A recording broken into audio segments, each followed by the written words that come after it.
हर हर महादेव दोस्तों, आप सुन रहे थे मेरे साथ मनमर्जियां भाग 81। गुड्डू को बहुत चोट आती है। शगुन उसे संभालते हुए सड़क के साइड में ले आती है और एक पत्थर के सहारे गुड्डू को बिठा देती है। शगुन को कुछ समझ नहीं आ रहा इस वक्त वह क्या करे। तभी उसे एक गाड़ी के हॉर्न की आवाज सुनाई थी। शगुन उठती है और गाड़ी को देखकर चिल्लाती है, प्लीज गाड़ी रोकिए, प्लीज प्लीज गाड़ी रोकिए, इन्हें बहुत चोट आई है, प्लीज। लेकिन गाड़ी वाला बिना शगुन पर ध्यान दिए तेजी से वहां से निकल जाता है। शगुन हैरान परेशान अपने माथे पर आए पसीने को पोंछती है और वापस गुड्डू की ओर आती है। शगुन को देखकर गुड्डू उठने की कोशिश करता है तो शगुन उसे संभालती है और कहती है, आप उठिए मत, आपको चोट लगी है। हम ठीक हैं शगुन, तुम ठीक हो ना? गुड्डू ने कहा। हाँ हम ठीक हैं, गोलू जी आते ही होंगे, शगुन ने कहा और गुड्डू का हाथ थामे वहीं बैठ गई। मिश्रा जी और घर वाले घर में आराम से सो रहे थे।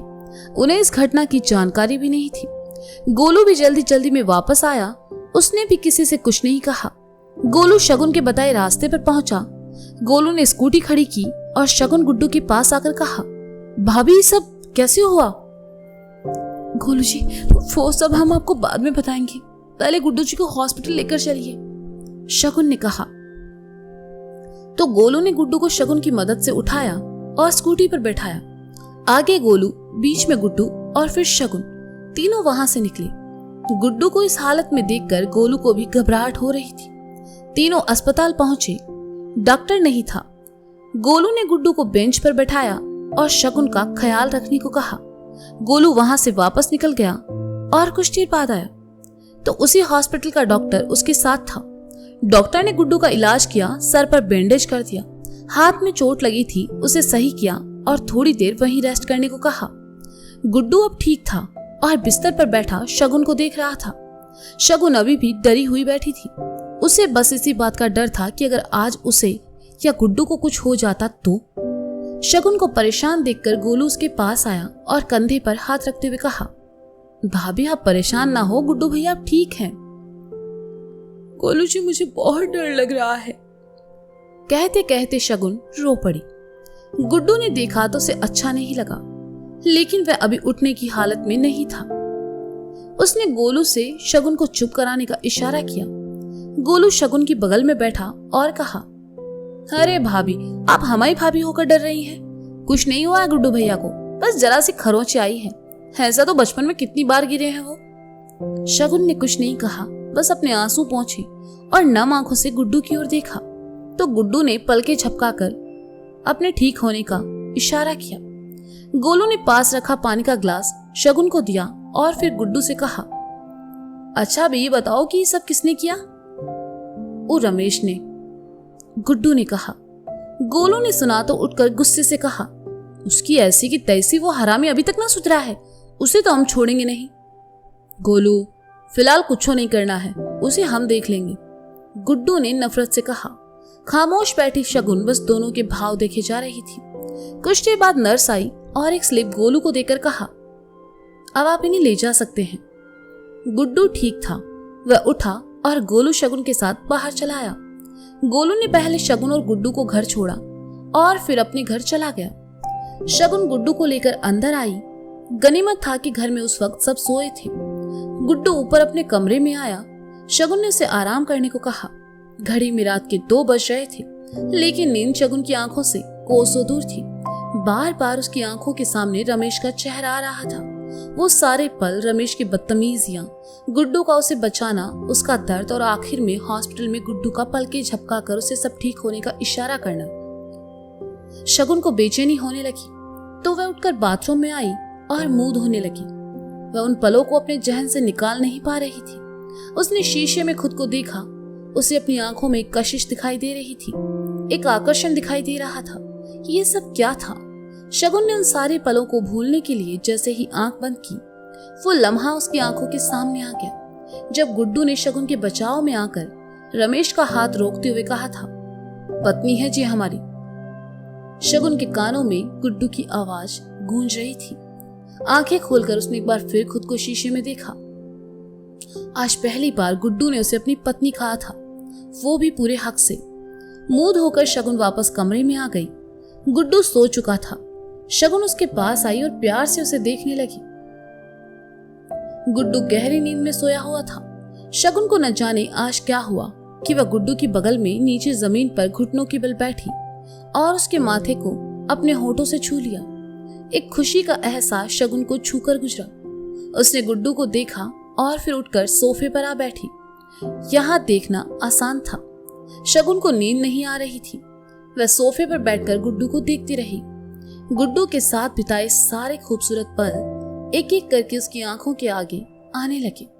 गुड्डू बेपरवाह सा सो रहा था। नींद में जैसे ही उसका सर नीचे फिसला, शगुन ने आकर अपना हाथ उसके सर से लगा दिया।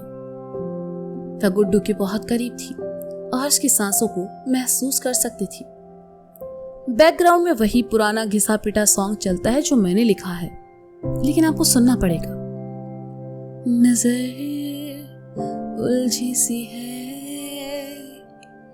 सांसों का कैसा शोर है, हम हैं तुमसे जुदा, दिल पर तेरी और है, तेरी आंखों में अब तो दिखते हैं ख्वाब मेरे, धीरे धीरे से हो रहे हैं आप मेरे, आए न एक पल सब्र हमें, हो रहा है शायद इश्क हमें, इश्क हमें साथिया, तेरे संग जीना है मेरा साथिया, तेरे संग मरना है मेरा। Okay, thank you. नींद में गुड्डू ने शगुन के हाथ को थामा और अपने गाल से लगा लिया। ये करते हुए उसके चेहरे पर सुकून के भाव थे और लब मुस्कुरा उठे। शगुन ने धीरे से अपना हाथ निकाला और आकर बिस्तर पर दूसरी ओर लेट गई। एक मीठा सा एहसास उसे गुदगुदा रहा था। हाँ, उसे गुड्डू से प्यार हो चुका था, जो कि उसके चेहरे पर साफ नजर आ रहा था। शगुन ने आंखें मूंद ली और सो गई। सुबह शगुन उठी और तैयार होकर नीचे आई। किचन में आकर वह काम करने लगी। तभी उसे बाहर कुछ शोर शराबा सुनाई दिया। शगुन ने किचन के गेट पे आके देखा तो उसके चेहरे का रंग बदल गया। हाथ में प्लास्टर बांधे, सर पर पट्टी किए रमेश एक अधेड़ उम्र के आदमी के साथ वहां खड़ा था, जो कि देखने में काफी खूंखार लग रही थी। शगुन को मन ही मन घबराहट हुई। मिश्रा जी वहीं तख्ते पर बैठे थे और मिश्राइन कुछ दूर खड़ी सब समझने की नाकाम कोशिश कर रही थी। वेदी अभी उठी नहीं थी शायद। हे मिश्रा जी, थोड़ा समझाओ अपने लड़के को। देखो का हाल किया है हमारे लड़के का। कितनी बुरी तरह से मारा है इसे गुड्डू ने। सर फोड़ दिया, हाथ तोड़ दिया। हम पूछते हैं ये गुंडागर्दी कब तक चली है? अधेड़ आदमी ने कहा, जो कि रमेश के पिता थे। हाँ, अच्छे से देख लो मिश्रा जी, हमारे फूल से बच्चे का हाल किए हैं तुम्हारे गुड्डू, औरत ने कहा। मिश्रा जी ने सुना तो गुस्से से उनकी भवें तन गई और उन्होंने जोर से आवाज दी, गुड्डू, गुड्डू, नीचे आओ। गुड्डू सो रहा था। उस तक मिश्रा जी की आवाज पहुंची ही नहीं, और पहुंची तो शायद गुड्डू ने अनसुना कर दिया। मिश्रा जी ने गुस्से से मिश्राइन की ओर देखा और कहा, जरा बुलाओ उन्हें नीचे। जीना हराम कर रखा है इन्होंने हमारा। ए लाजो, जाकर गुड्डू भैया को बुला कर ला। मिश्राइन ने लाजो से कहा। जी चाची, कहकर लाजो चली गई। लाजो के जाने के बाद रमेश ने कहा, अरे चाचा, वो तो भाभी जी आ गई बीच में, नहीं तो गुड्डू ने तो जान ले लेनी थी हमारी। इतना मारा हमें कि का बताएं, वो भी जरा सी बात पर। हम पूछ रहे थे कि गुड्डू सुना है नया धंधा खोल लिए हो, बस भड़क गए हम पर। मिश्रा जी ने चुपचाप सुना, लेकिन शगुन को बहुत गुस्सा आ रहा था, क्योंकि रमेश झूठ बोल रहा था। जैसे ही वह बाहर आई, मिश्राइन ने हाथ पकड़कर रोक लिया और धीरे से कहा, बहुरिया, घर के झगड़ों में बहुएं नहीं बोलती हैं। लेकिन माँ जी, शगुन ने कहना चाहा, लेकिन मिश्राइन बीच में ही बोल पड़ी, शगुन शांत रहो, गुड्डू को आने दो, पता तो चले मामला क्या है। अगले ही पल गुड्डू आया।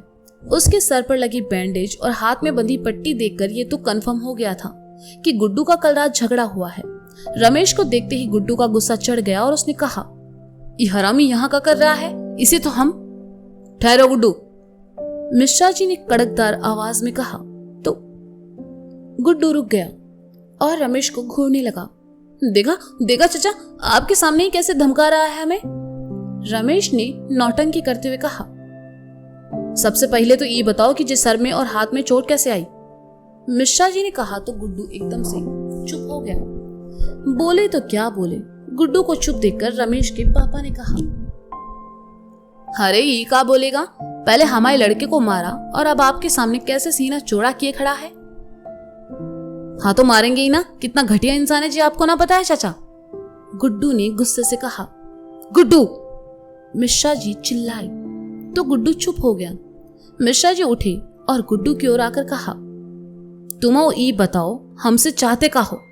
हमें लगा तुम में कुछ बदलाव हुआ है, पर नहीं, ढाक के वही 3 बात। कब बकल आएगी तुमको, हमारे मरने के बाद? काहे करते हो जे सब, हमने कोनो कमी रखी है का तुम्हारी जिंदगी में? अरे पिताजी, आपको ना पता है इस बारे में, जे झूठ बोल रहा है। गुड्डू ने पहली बार अपनी सफाई में मिश्रा जी के सामने कुछ कहा। हम काहे झूठ बोलेंगे, भाभी जी थी वहां, पूछ लो उनसे, रमेश ने कहा तो शगुन गुड्डू के पास आई और मिश्रा जी से कहा, वो सही कह रहे हैं पापा जी, गुड्डू जी ने ही उन्हें मारा है। उन्होंने सिर्फ काम का पूछा और किसी बात को लेकर इन्होंने हाथ उठा दिया। रमेश ने सुना तो मन ही मन खुश हो गया, लेकिन गुड्डू ने सुना तो हैरान था। उसे समझ नहीं आया कि शगुन ने झूठ क्यों कहा। मिश्रा जी ने गुड्डू की ओर देखा और कहा, माफी मांगो रमेश से। लेकिन पिताजी, गुड्डू ने कहना चाहा तो मिश्रा जी ने उसे रोक दिया और गुस्से से कहा, गुड्डू, हमने कहा माफी मांगो उनसे। गुड्डू रमेश के सामने आया और कहा, हमका माफ कर दो। रमेश मुस्कुराने लगा। उसके मुस्कुराहट और शगुन के आखिरी शब्द गुड्डू के सीने में तीर की तरह चुभ रहे थे। वह वहां से चला गया। मिश्रा जी ने रमेश के पिता से माफी मांगी और उन्हें भी अपने घर जाने को कहा। उनके जाने के बाद मिश्रा जी ने एक नजर शगुन को देखा और फिर अपने कमरे की ओर चले गए। मिश्राइन भी मिश्रा जी के पीछे पीछे चली गई। शगुन ने कोई प्रतिक्रिया नहीं दी और खामोशी से किचन की ओर चली आई। पहली बार शगुन लाजो को कुछ बदली बदली लगी। हमेशा सच का साथ देने वाली शगुन ने झूठ क्यों कहा, उसे कुछ समझ नहीं आ रहा था। खैर, लाजो भी अपना काम करने लगी। कुछ देर बाद ही गोलू किसी काम से गुड्डू के घर आया। सुबह सुबह घर में इतनी शांति देखकर गोलू को थोड़ा अजीब लगा। अंदर आया तो देखा मिश्रा जी बाहर जाने के लिए निकल रहे थे। उन्हें देखकर गोलू ने कहा, नमस्ते चचा। कहकर मिश्रा जी वहां से निकल गए। गोलू को आज मिश्रा जी कुछ बुझे बुझे नजर आए। गोलू अंदर चला आया तो अम्मा ने उसे अपने पास बुलाया और उससे पीने के लिए थोड़ा गर्म पानी मंगवाया। अरे अभी लाते हैं अम्मा, कहकर गोलू किचन में चला गया। वहां शगुन काम कर रही थी, लेकिन उसका ध्यान कहीं और था और तवे पर रखी रोटी जल गई। गोलू ने देखा तो गैस बंद करते हुए कहा, अरे अरे भाभी, ध्यान कहाँ है आपका, देखिए ना रोटी जल गई है। हाँ, कहते हुए शगुन ने जली हुई रोटी साइड में कर दी और कहा, आपको कुछ चाहिए था गोलू जी? हाँ, वो अम्मा गर्म पानी मंगवा रही है, वही लेने आए हैं। आप रहने दीजिए, हम ले लेते हैं। लगता है आज आप भैया के ख्यालों में खोई हैं, तभी रोटियां जल रही हैं आपसे, हैं? गोलू ने मजाकिया अंदाज में कहा, लेकिन शगुन ने ध्यान नहीं दिया और दूसरे कामों में लग गई। पानी गर्म करते हुए गोलू ने मन ही मन सोचा, ये आज सबको हो का गया है, कहीं गुड्डू भैया तो कुछ कांड ना कर दिए, देखना पड़ेगा। गोलू ने पानी लिया और किचन से बाहर चला आया। अम्मा के कमरे में पानी रखकर गोलू ऊपर आया, लेकिन गुड्डू के कमरे का दरवाजा बंद था। गोलू ने दरवाजा खटखटाते हुए कहा, अरे गुड्डू भैया, दरवाजा खोलो, हम हैं गोलू। कोई जवाब नहीं मिला तो गोलू ने फिर दरवाजा खटखटाया और कहा, अरे भैया खोलिए ना, कुछ जरूरी काम है आपसे। इस बार भी कोई जवाब नहीं मिला तो गोलू ने फिर से दरवाजा पीटा और कहा, अबे कर क्या रहे हो, कुछ बोलोगे? झटके से दरवाजा खुला और गुस्से से गुड्डू ने कहा, चुपचाप यहां से चले जाओ गोलू, वरना पेल देंगे तुमको, समझे? और दोबारा यहां आना नहीं। अरे भैया, गोलू आगे कुछ कहता इससे पहले ही गुड्डू ने दरवाजा गोलू के मुंह पर बंद कर दिया। गोलू परेशान हो गया क्योंकि कुछ घंटों पहले ही गोलू ने उसे सही सलामत छोड़ा था। फिर ये अचानक से गुड्डू को क्या हो गया था? हैरान परेशान गोलू ने जैसे ही दरवाजा खटखटाने के लिए हाथ बढ़ाया, फिर रुक गया और खुद से ही कहा, का गोलू, काहे दरवाजा खटखटा के यमराज को बुलाए रहे बाहर? छोड़ो, बाद में पता करेंगे। गोलू नीचे आया। ना गुड्डू कुछ बता रहा था, ना ही शगुन ने कुछ बताया। गोलू गाल खुजाते हुए सोच में डूबा था कि नजर सामने काम करती लाजो पर पड़ी और गोलू ने उसे अपने पास आकर बुलाकर कहा, ए लाजो, आज घर में कोनो कांड हुआ है क्या? सबका मुंह काहे बना हुआ है? लाजो ने इधर उधर देखा और फिर सुबह वाली बात के बारे में गोलू को बता दिया। गोलू ने सुना तो उसे भी बड़ा गुस्सा आया, रमेश पर, और हैरानी हुई कि शगुन पर। गोलू को सोच में डूबा देखकर लाजो ने कहा, का सोचने लगे? साला हमऊ सोच रहे हैं कि शगुन भाभी ने झूठ काहे बोला, वो तो गुड्डू भैया की परवाह करती है ना। गोलू ने कहा, ये बात तो हमारी समझ में भी ना आई, लाजो ने कहा और वहां से चली गई। और जहां तक मुझे पता है, गोलू और लाजो के साथ ये बात आप लोगों को भी समझ में नहीं आई होगी कि शगुन ने झूठ क्यों बोला। तो अब आप लोग कमेंट में जरूर बताएं कि उसने झूठ क्यों कहा। और पर सुनते रहें मनमर्जियां मेरे साथ। Bye bye.